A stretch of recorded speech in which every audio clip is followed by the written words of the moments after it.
oh, I think that I'll just let my life be mundane, go about the humdrum, do the same thing I did yesterday, even though it bores the you know what out of me. Let's face it, nobody wants that, right? We want to live a life that's meaningful, that's passionate, that feels like it has a level of purpose.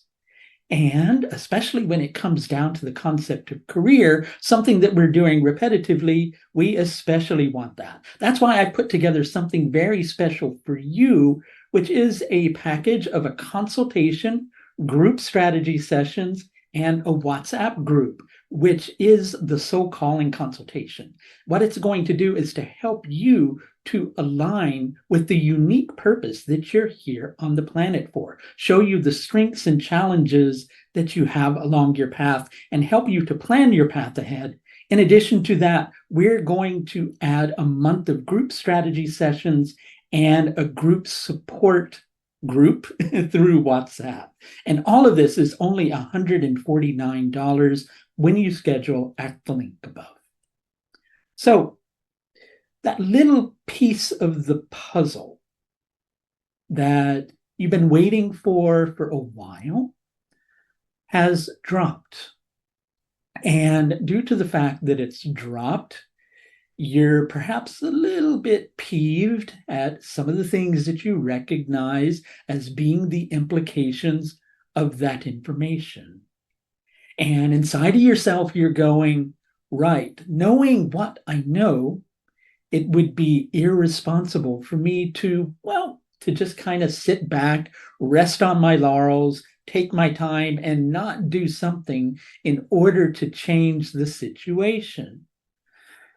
But there's that one little part of you that's been waiting so many months for this last little piece of the puzzle to fall into place that inside of yourself, you're going, maybe there's another piece of the puzzle that I'm missing. And maybe if I spring into action now, based on this information, and in addition to that, if I move on my anger and my frustration, maybe I'll be doing something that is a disservice to the situation as a whole and equally somewhat dishonorable. At the time of this new moon cycle, which is taking place on the 12th of December, we have 3 planets in Jyeshtha Nakshatra. Jyeshtha Nakshatra is connected to the deity Indra. Okay, Indra is known as the conqueror. Okay, but Indra's way of conquering is not necessarily the way of action or forceful movement, right? Indra conquered by conquering his senses, by right perception, by seeing things clearly. And when we're dealing with the fog of anger, it's hard to know if that is really the case. So these 3 planets in Jyeshtha Nakshatra are the sun and the moon, because it's a new moon, of course, but also Mars. So that passion is a large part of the equation. That anger is a large part of the equation. That frustration is a large part of the equation.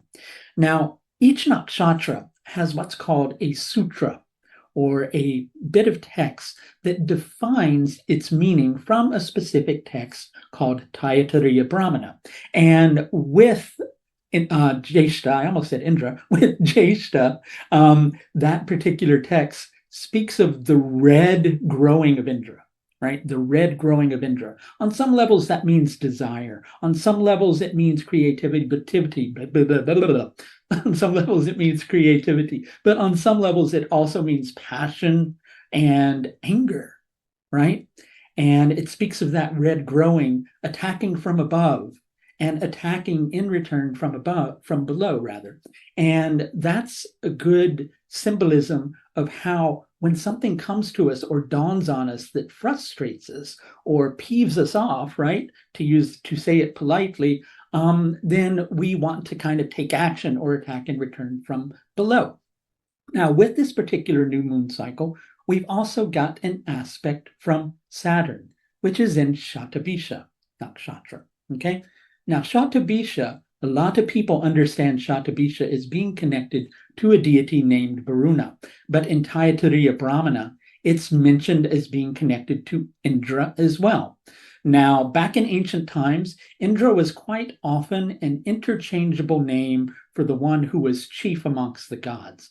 But we shouldn't ignore the fact that Indra is also the conqueror of the senses. So any nakshatra that has Indra connected to it is going to deal on a certain level with being able to perceive things correctly. With Shatabisha energy, amongst many other things, the concept of having a mission, having a specific objective that one is here to do that maybe one feels somewhat reluctant taking action on, especially with Saturn being in Shatabisha. One may feel reluctant to take action. And it also deals with the concept of clarity. It speaks of the 100 cures of Indra, right? The 100 cures of Indra are all of the expansive sky from above and all earth from below, which again means being able to tune into one's place in the cosmos, being able to tune into one's particular position, being able, again, to see things correctly. Now, I know I'm going into a lot of mumbo jumbo for you, but it's really interesting if you think about it. So Jyeshtha Nakshatra is connected to the neck. What's the function of the neck? The neck moves from side to side, and it allows us to see things, okay? Now, equally with Jyeshtha Nakshatra, it's sideways looking. So it's always looking for the most obvious solution. Now, the body part that is connected to Shatabisha, it says chin and laughter, and we know laughter is not a body part. But on one level, it's referring to the concept of keeping one's dignity, keeping one's honor, right? And that's very important with this new moon cycle. You don't want to do something dishonorable. You don't necessarily want to act on your anger. And to be quite fair, if that anger is feeling like it's pretty heightened and pretty passionate, you maybe need to let things kind of sit and chill for a while until the fog of the confusion of your own frustration is no longer obscuring how you should proceed with your actions. It's not whether or not you should act, it's how you should act. And you should act clearly, you should act calmly, and you should act with confidence. And for all of those things to happen, you need to wait for the fog of your own anger to subside, not upside.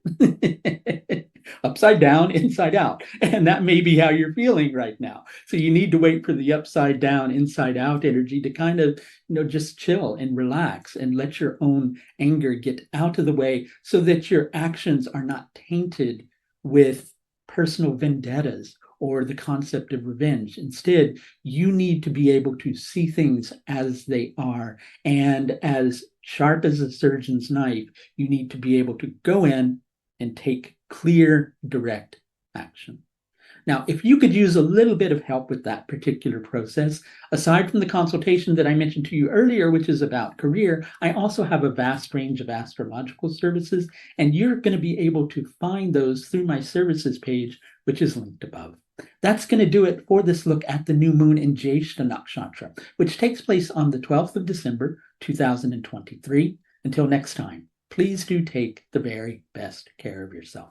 Bye now.